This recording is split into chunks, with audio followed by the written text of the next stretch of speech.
запали огъня в мен, още преди да го осъзная напълно и истински с ума си. Въпреки това, душата ми го усети още в първия миг, в който говорихме. Жегна ме, просто е така. За части от секундата и това дълго и тихо отекваше някъде, забравено в мен. Въпреки несигурното ни начало, не беше трудно да стигнем до тук. За цялото това време стотици пъти ти казах, че те обичам, че си страхотен, че за мен си истинско олицетворение на мъжа. Осъзнах обаче, че досега не съм ти казвала най-важното. Благодаря ти. Благодаря за това, което си и за това, което ми даде. Защото ти ми даде смелост да преборя самата себе си, да рискувам, да повярвам и да изживея. Да потъна в любимото синьо и пак да изплувам. Да чувствам истински и пълно. Да не мисля. Да се слея. Благодаря ти, че се открихме отново. Животът, времето и обещанията са твърде непредвидими, знаеш. Затова съм сигурна само в едно.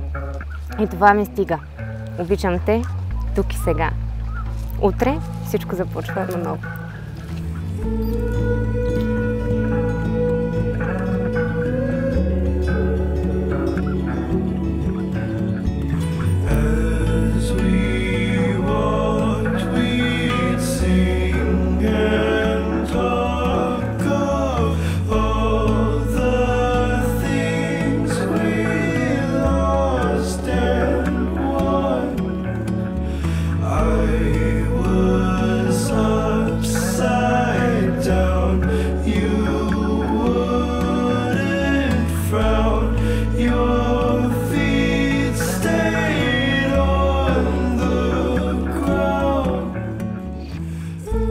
Ти ме караш да се усмихвам, да бъда себе си, да оценявам всеки миг, в който сме заедно.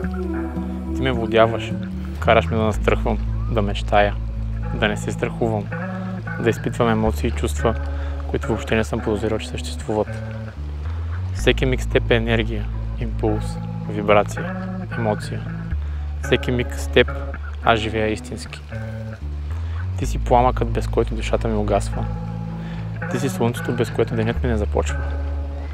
Искам твоята усмивка да бъде нещото, което виждам всеки изгрев, и твоята прегръдка да бъде нещото, което усещам при всеки залез. Обичам те.